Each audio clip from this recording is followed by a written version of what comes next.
Krishna, the Supreme Personality of Godhead, by A.C. Bhaktivedanta Swami, Prabhupāda. Second volume, Chapter 5, Talks between Krishna and Rukmiṇī. Once upon a time, Lord Krishna, the Supreme Personality of Godhead, the bestower of all knowledge to all living entities, from Brahma to the insignificant ant, was sitting in the bedroom of Rukmiṇī, who was engaged in the service of the Lord, along with her assistant maidservants. Krishna was sitting on the bedstead of Rukmiṇī, and the maidservants were engaged in fanning him with chamaras, yak-tail fly whisks. Lord Krishna's dealings with Rukmiṇī as a perfect husband is a perfect manifestation of the supreme perfection of the personality of Godhead. There are many philosophers who propound a concept of the absolute truth in which God cannot do this or that. They deny the incarnation of God, or the supreme absolute truth, in human form. But actually, the fact is different. God cannot be subject to our imperfect sensual activities. He is the all-powerful, omnipresent personality of Godhead, and by His supreme will, He can not only create, maintain, and annihilate the whole cosmic manifestation, but He can also descend as an ordinary human being in order to execute the highest mission. As stated in the Bhagavad Gita, whenever there are discrepancies in the discharge of human occupational duties, He descends. He is not forced to appear by any external agency, but descends by His own internal potency in order to reestablish the standard functions of human activities, as well as to simultaneously annihilate the disturbing elements in the progressive march of human civilization. In accordance with this principle of the transcendental pastimes of the Supreme Personality of Godhead, He descended in His eternal form of Sri Krishna in the dynasty of the Yadus. The palace of Rukmiṇī was wonderfully furnished.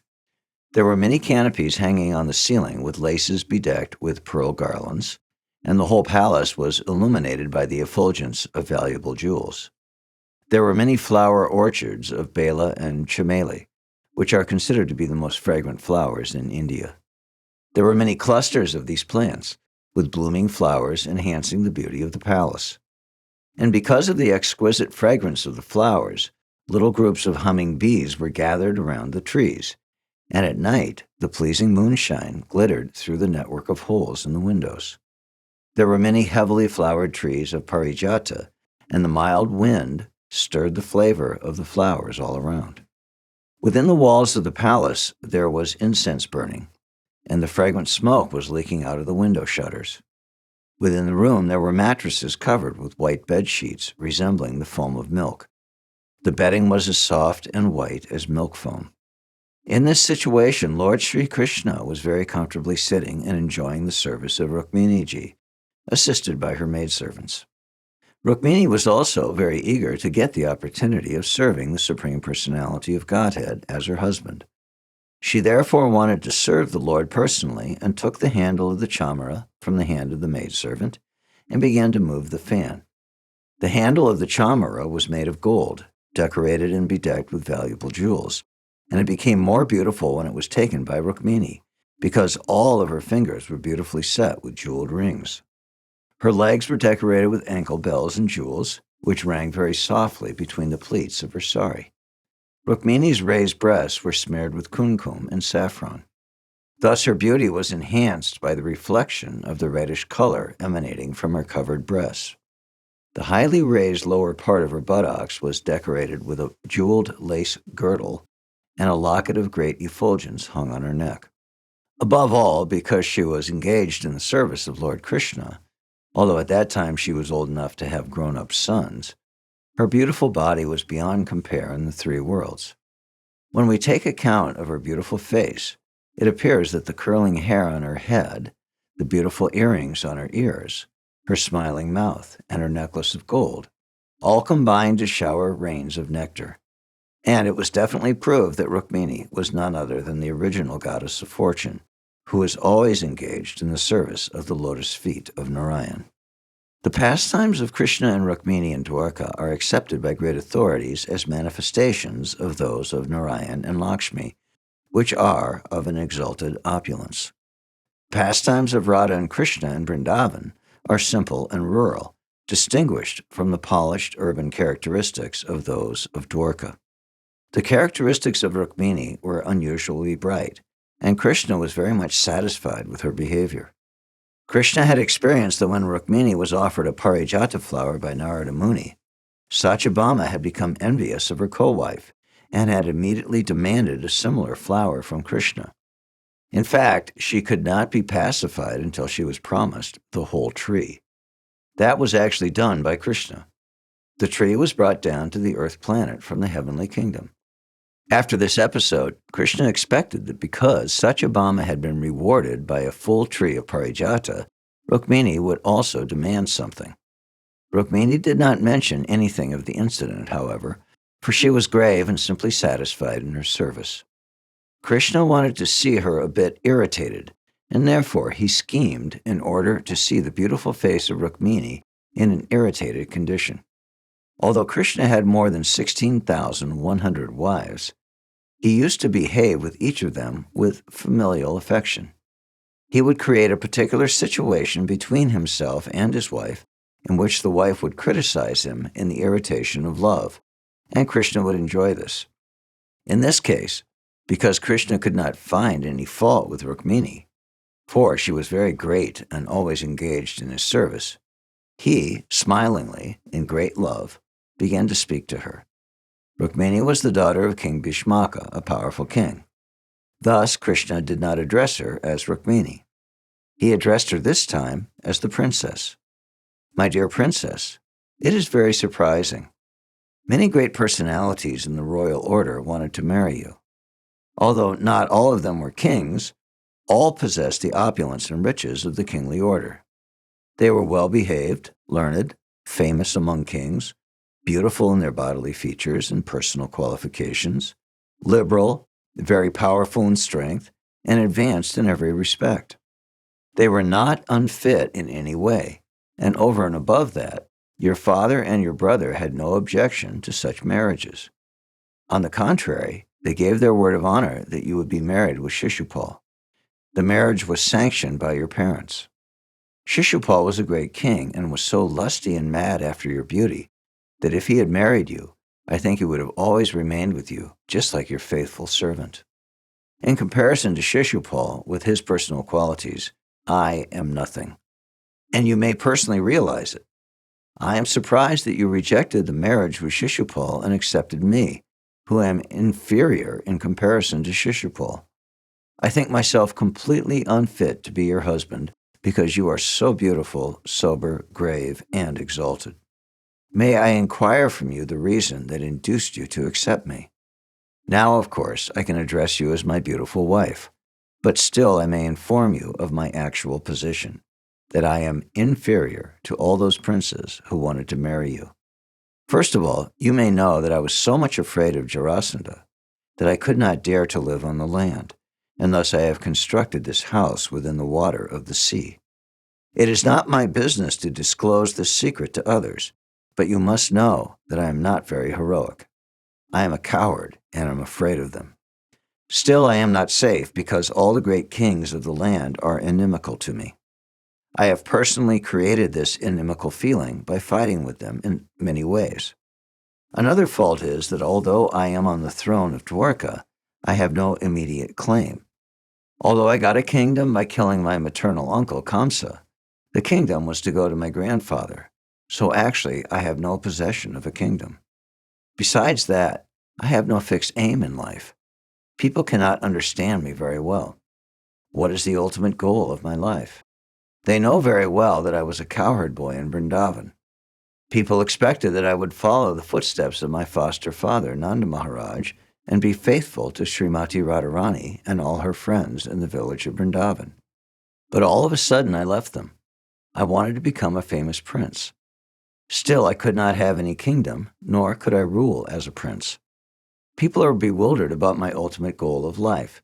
They do not know whether I am a cowherd boy or a prince, whether I am the son of Nanda Maharaj or the son of Vyāsadeva. Because I have no fixed aim in life, people call me a vagabond. Therefore, I am surprised that you could select such a vagabond husband. Besides this, I am not very much polished, even in social etiquette. A person should be satisfied with one wife, but you see, I have married many times, and I have more than 16,000 wives. I cannot please all of them as a polished husband. My behavior with them is not very nice, and I know you are very much conscious of it.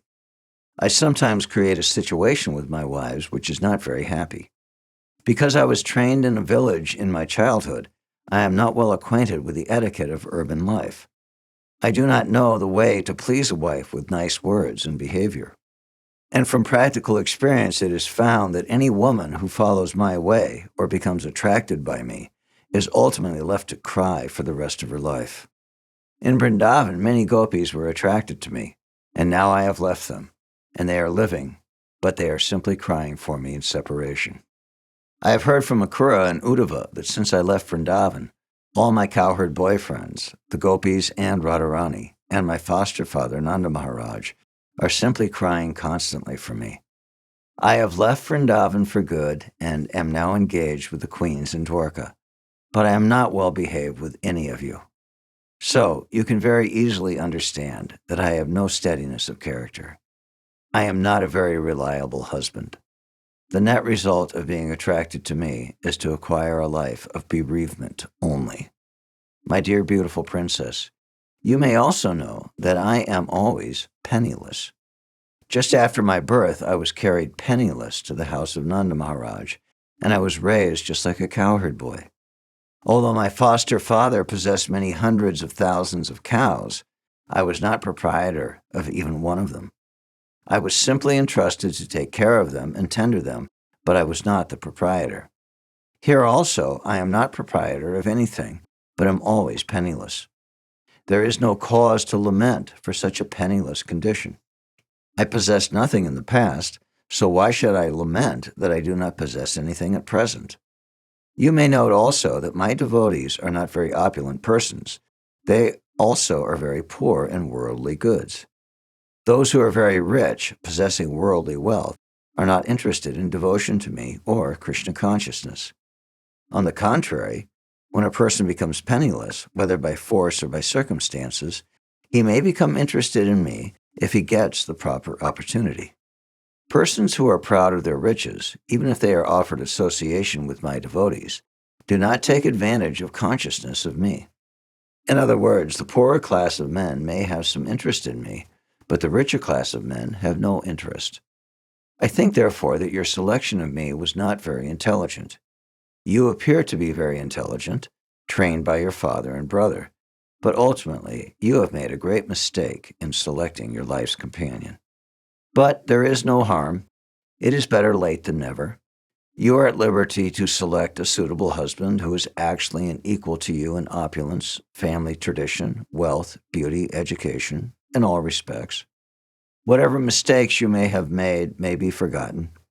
Now you may chalk out your own lucrative path of life. Usually a person does not establish a marital relationship with a person who is either higher or lower than his position. My dear daughter of the king of Vidarbha, I think you did not consider very sagaciously before your marriage. Thus you made a wrong selection by choosing me as your husband. You mistakenly heard about my having very exalted character, although factually I was nothing more than a beggar. Without seeing me and my actual position, simply by hearing about me, you selected me as your husband. That was not very rightly done. Therefore, I advise you that it is better late than never. You can now select one of the great Kshatriya princes and accept him as your life's companion, and you can reject me. Krishna was proposing that Rukmiṇī divorce him at a time when Rukmiṇī already had many grown-up children. Therefore, Krishna's whole proposition to Rukmiṇī appeared to be something unexpected, because according to Vedic culture, there was no such thing as separation of husband and wife by divorce. Nor was it possible for Rukmiṇī to do so in advanced age, when she had many married sons. Each and every one of Krishna's proposals appeared to Rukmiṇī to be crazy, and she was surprised that Krishna could say such things. Simple as she was, her anxiety was increasing more and more at the thought of separation from Krishna. Krishna continued, "After all, you have to prepare yourself for your next life. I therefore advise that you select someone who can help you both in this life and the next life, for I am completely unable to help. My dear beautiful princess, you know that all the members of the princely order, including Shishupal, Shalva, Jarasandha, Dantavakra, and even your elder brother Rukmiṇī, are all my enemies. They do not like me at all. They hate me from the cores of their hearts. All these princes were very much puffed up with their worldly possessions, and they did not care a fig for anyone who came before them. In order to teach them some lessons, I agreed to kidnap you according to your desire. Otherwise, I actually have no love for you, although you loved me even before the marriage. As I have already explained, I am not very much interested in family life or love between husband and wife. By nature, I am not very fond of family life, wife, children, home, and opulences. As my devotees are always neglectful of all these worldly possessions, I am also like that. Actually, I am interested in self-realization. That gives me pleasure, and not this family life. After submitting his statement, Lord Krishna suddenly stopped. The great authority Shukadeva Goswami remarks that Krishna almost always passed his time with Rukmiṇī, and Rukmiṇī was a bit proud to be so fortunate that Krishna never left her even for a moment. Krishna, however, does not like any of his devotees to be proud. As soon as a devotee becomes so, by some tactic he cuts down that pride. In this case also, Krishna said many things which were hard for Rukmiṇī to hear. She could only conclude that although she was proud of her position, Krishna could be separated from her at any moment. Rukmiṇī was conscious that her husband was not an ordinary human being. He was the Supreme Personality of Godhead, the master of the three worlds. By the way he was speaking, she was afraid of being separated from the Lord, for she had never heard such harsh words from Krishna before. Thus she became perplexed with fear of separation, and her heart began to palpitate. Without replying to a word of Krishna's statement, she simply cried in great anxiety, as if being drowned in an ocean of grief. She silently scratched the ground with the nails of her toes, which were reflecting reddish light on the ground.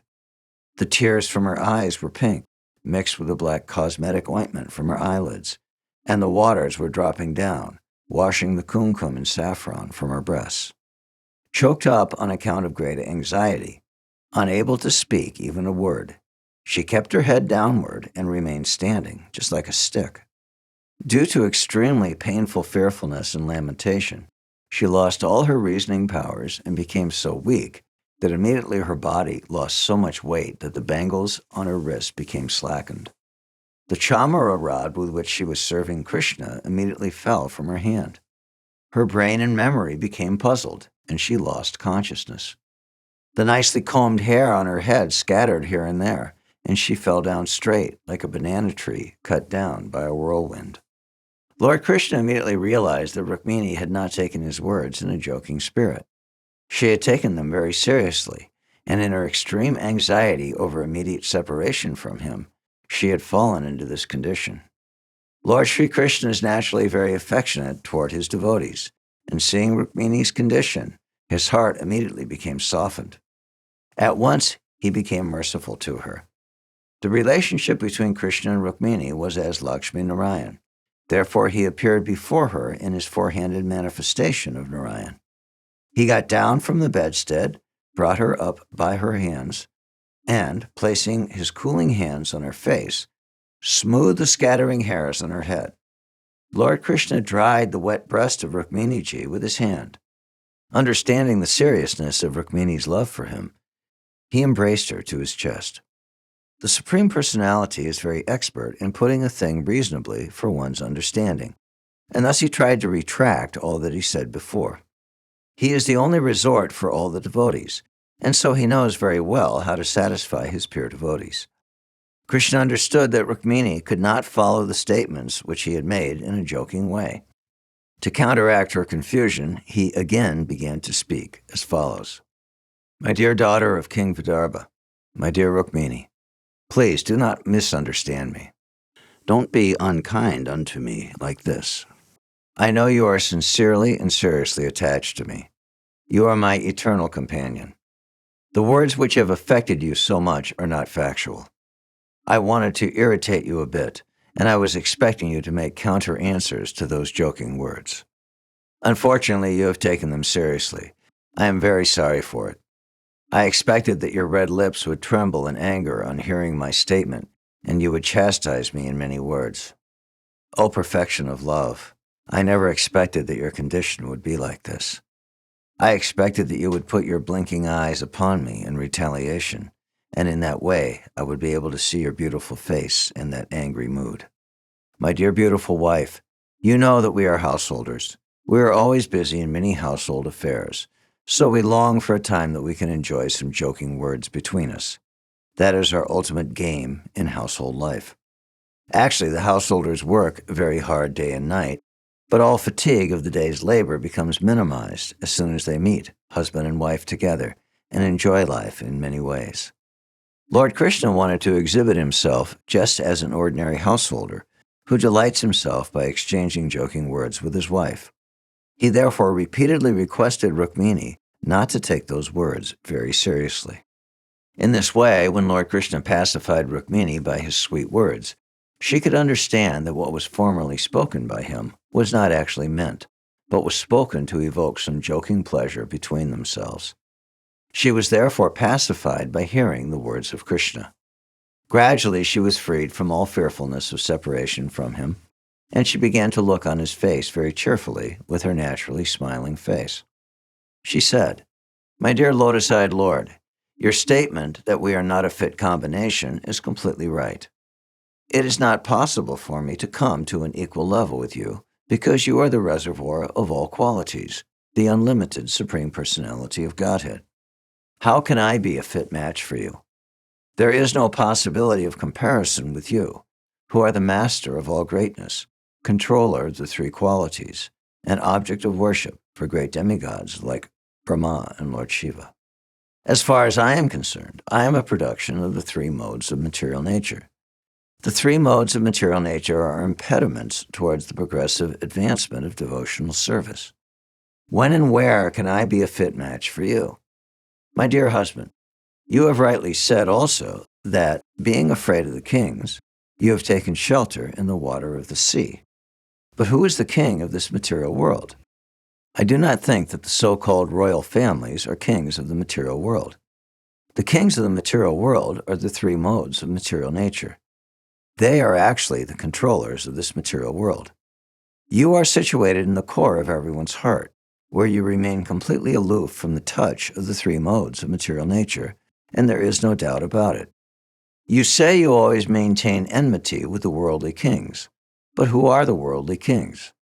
I think the worldly kings are the senses. They are most formidable, and they control everyone. Certainly, you maintain enmity with these material senses. You are never under the control of the senses. Rather, you are the controller of the senses, Rishikesh. My dear Lord, you have said that you are bereft of all royal power, and that is also correct. Not only are you bereft of material world supremacy, but even your servants, those who have some attachment to your lotus feet, also give up the material world's supremacy because they consider the material position to be the darkest region, which checks the progress of spiritual enlightenment. Your servants do not like material supremacy, so what to speak of you? My dear Lord, your statement that you do not act as an ordinary person with a particular aim in life is also perfectly correct. Even your great devotees and servants, known as great sages and saintly persons, remain in such a state that no one can get any clue to the aim of their lives. They are considered by the human society to be crazy and cynical. Their aim of life remains a mystery to the common human being. The lowest of mankind can know neither you nor your servant. A contaminated human being cannot even imagine the pastimes of you and your devotees.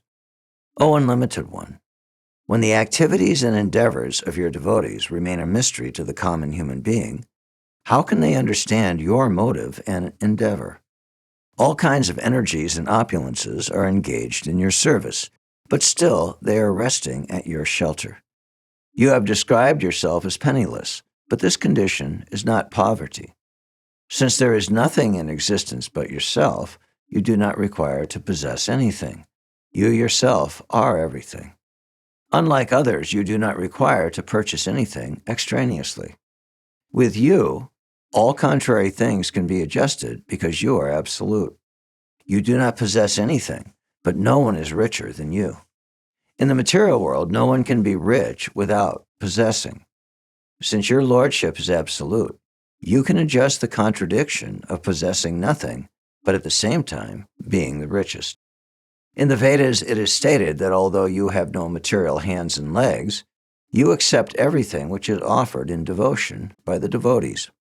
You have no material eyes and ears, but still you can see everything everywhere, and you can hear everything everywhere. Although you do not possess anything, the great demigods who accept prayers and worship from others come and worship you to solicit your mercy. How can you be categorized among the poor? My dear Lord, you have also stated that the richest section of human society does not worship you. This is also correct because persons who are puffed up with material possessions think of utilizing their property for sense gratification. When a poverty-stricken man becomes rich, he makes a program for sense gratification. This is due to his ignorance of how to utilize his hard-earned money. Under the spell of the external energy, he thinks that his money is properly employed in sense gratification, and thus he neglects to render transcendental service. My dear Lord, you have stated that persons who possess nothing are very dear to you. Renouncing everything, your devotee wants to possess you only. I see, therefore, that a great sage like Narada Muni, who does not possess any material property, is still very dear to you. And such persons do not care for anything but your lordship. My dear Lord, you have stated that a marriage between persons equal in status of social standing, beauty, riches, strength, influence, and renunciation can be a suitable match. But this status of life can only be possible by your grace. You are the supreme perfectional source of all opulences. Whatever opulent status of life one may have is all derived from you. As described in the Vedanta Sutra, Janma-Yasya Yataha, you are the supreme source from which everything emanates, the reservoir of all pleasures. Therefore, persons who are endowed with knowledge desire only to achieve you, and nothing else. To achieve your favor, they give up everything, even the transcendental realization of Brahman. You are the supreme ultimate goal of life. You are the reservoir of all interests of the living entities. Those who are actually well-motivated desire only you, and for this reason they give up everything to attain success. They therefore deserve to be associated with you. In the society of the servitors and served in Krishna consciousness, one is not subjected to the pains and pleasures of material society, which functions according to sex attraction. Therefore, everyone, man or woman, should seek to be an associate in your society of servitors and served. You are the Supreme Personality of Godhead. No one can excel you, nor can anyone come up to an equal level with you. The perfect social system is that in which you remain in the center, being served as the Supreme, and all others engage as your servitors. In such a perfectly constructed society, everyone can remain eternally happy and blissful. My Lord, you have stated that only the beggars praise your glories, and that is also perfectly correct. But who are those beggars? Those beggars are all exalted devotees, liberated personalities, and those in the renounced order of life. They are all great souls and devotees who have no other business than to glorify you. Such great souls forgive even the worst offender. These so-called beggars execute their spiritual advancement of life, tolerating all kinds of tribulations in the material world. My dear husband, do not think that out of my inexperience I accepted you as my husband. Actually, I followed all these great souls.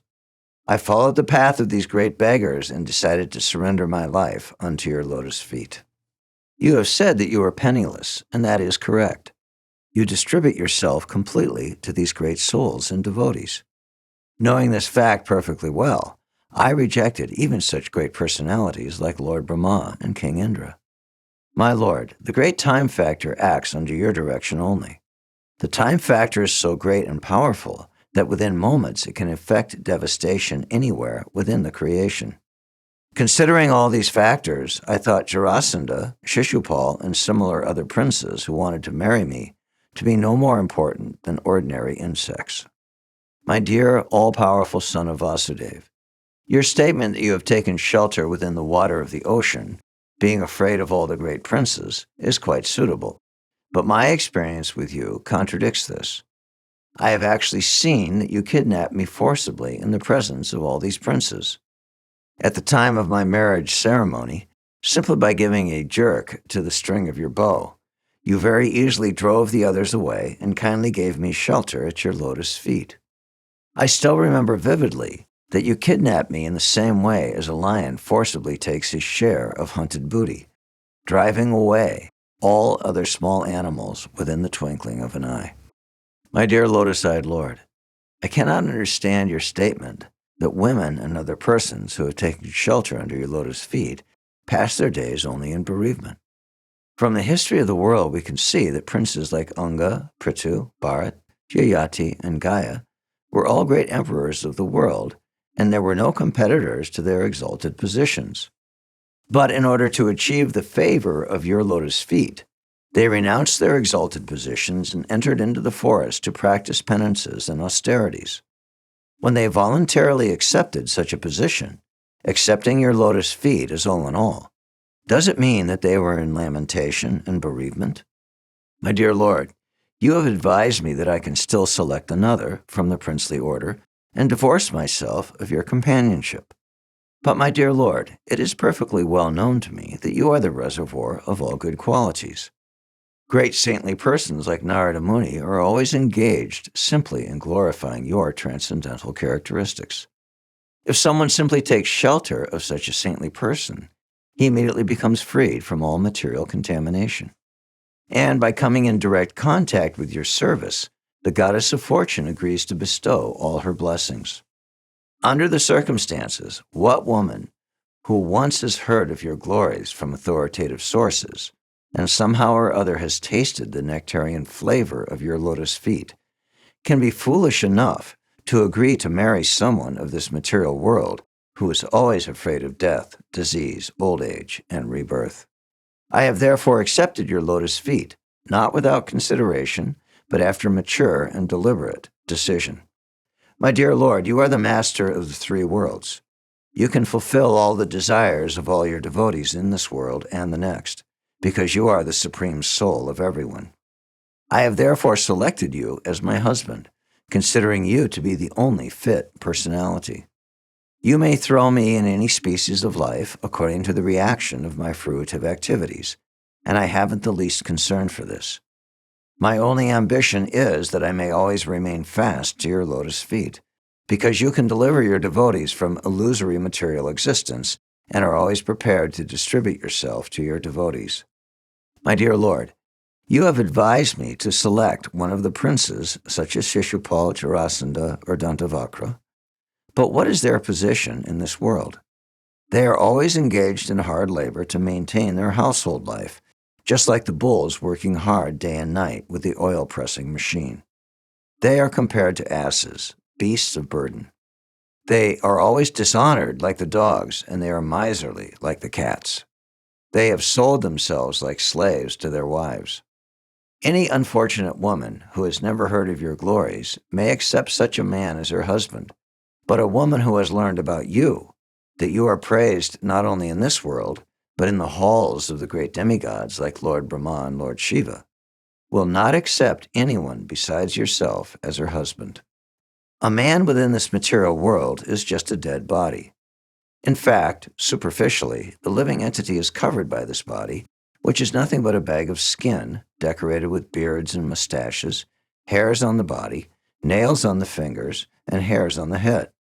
Within this decorated bag, there are bunches of muscles, bundles of bones, and pools of blood, always mixed up with stool, urine, mucus, bile, and polluted air, and enjoyed by different kinds of insects and germs. A foolish woman accepts such a dead body as her husband, and in sheer misunderstanding, loves him as her dear companion. This is only possible because such a woman has never tasted the ever-blissful flavor of your lotus feet. My dear lotus-eyed husband, you are self-satisfied. You do not care whether or not I am beautiful or qualified. You are not at all concerned about it. Therefore, your non-attachment for me is not at all astonishing. It is quite natural. You cannot be attached to any woman, however exalted her position and beauty. Whether you are attached to me or not, may my devotion and attention be always engaged at your lotus feet. The material mode of passion is also your creation, so when you passionately glance upon me, I accept it as the greatest boon of my life. I am ambitious only for such auspicious moments. After hearing Rukmiṇī's statement and her clarification of each and every word which he had used to arouse her anger of love toward him, Krishna addressed Rukmiṇī as follows: My dear chaste wife, my dear princess, I was expecting such an explanation from you, and for this purpose only I spoke all those joking words, so that you might be cheated of the real point of view. Now my purpose has been served. The wonderful explanation that you have given to each and every word of mine is completely factual and approved by me. O most beautiful Rukmiṇī, you are my dearmost wife. I am greatly pleased to understand how much love you have for me. Please take it for granted that no matter what ambition and desire you might have, and no matter what you might expect from me, I am always at your service. And it is a fact also that my devotees, my dearmost friends and servitors, are always free from material contamination, even though they are not inclined to ask from me such liberation. My devotees never desire anything from me except to be engaged in my service. And yet, because they are completely dependent upon me, even if they are found to ask something from me, that is not material. Such ambitions and desires, instead of becoming the cause of material bondage, become the source of liberation from this material world. My dear chaste and pious wife, I have tested on the basis of strict chastity your love for your husband, and you have passed the examination most successfully. I have purposely agitated you by speaking many words which were not applicable to your character, but I am surprised to see that not a pinch of your devotion to me has been deviated from its fixed position. My dear wife, I am the bestower of all benedictions, even up to the standard of liberation from this material world. And it is I only who can stop the continuation of material existence and call one back to home, back to Godhead. One whose devotion for me is adulterated worships me for some material benefit, just to keep himself in the world of material happiness, culminating in the pleasure of sex life. One who engages himself in severe penances and austerities just to attain this material happiness is certainly under the illusion of my external energy. Persons who are engaged in my devotional service simply for the purpose of material gains and sense gratification certainly are very foolish. Material happiness based on sex life is available in the most abominable species of life, such as the hogs and dogs. No one should try to approach me for such happiness, because it is available even if one is put into a hellish condition of life. It is better, therefore, for persons who are simply after material happiness and not after me to remain in that hellish condition. Material contamination is so strong that everyone is working very hard day and night for material happiness. The show of religiousness, austerity, penance, humanitarianism, philanthropy, politics, science, everything is aimed at realizing some material benefit. For the immediate success of material benefit, the materialistic persons generally worship different demigods, and under the spell of material propensities, they sometimes take to the devotional service of the Lord. Sometimes it so happens that if a person sincerely serves the Lord and at the same time maintains material ambition, the Lord very kindly removes the sources of material happiness. Without finding any recourse in material happiness, the devotee then engages himself absolutely in pure devotional service.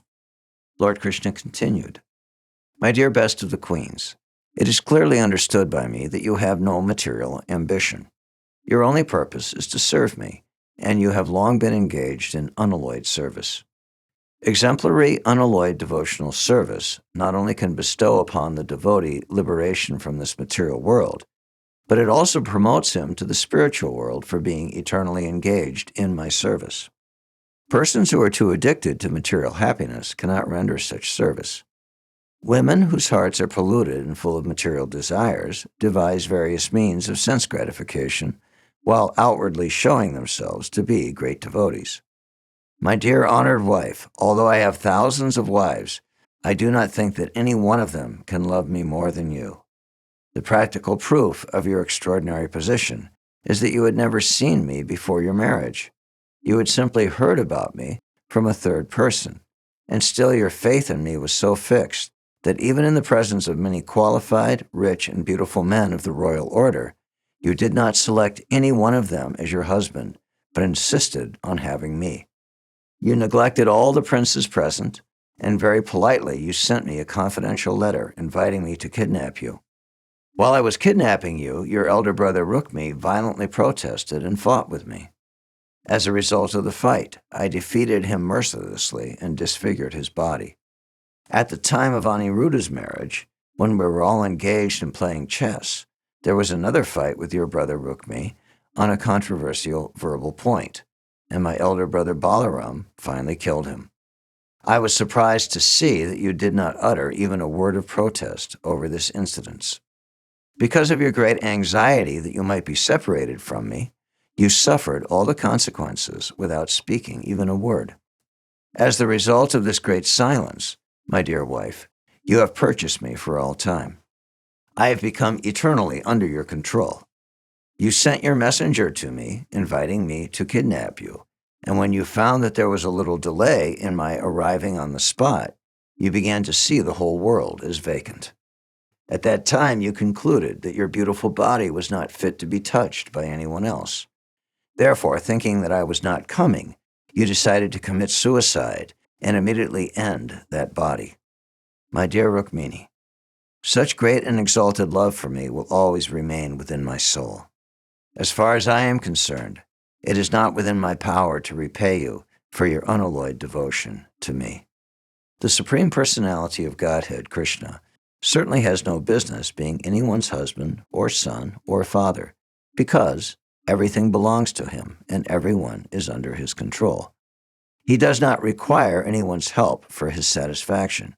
He is Atmaram, self-satisfied. He can derive all pleasure by himself without anyone's help. When the Lord descends to play the part of a human being, he plays a role either as husband, son, friend, or enemy in full perfection. As such, when he was playing as the perfect husband of the queens, especially of Rukmiṇī, he enjoyed conjugal love in complete perfection. According to Vedic culture, although polygamy is allowed, none of the wives should be ill-treated. In other words, one may take many wives only if he is able to satisfy all of them equally as an ideal householder. Otherwise, it is not allowed. Lord Krishna is the world teacher. Therefore, even though he had no need for a wife, he expanded himself into as many forms as he had wives, and he lived with them as an ideal householder, observing the regulative principles, rules, and commitments in accordance with the Vedic injunctions and the social laws and customs of society. For each of his 16,108 wives, he simultaneously maintained different palaces, different establishments, and different atmospheres. Thus the Lord, although one, exhibited himself as 16,108 ideal householders. Thus ends the Bhaktivedanta purport of the second volume, 5th chapter of Kṛṣṇa, Talks between Krishna and Rukmiṇī. Thank you for listening. For more, click here.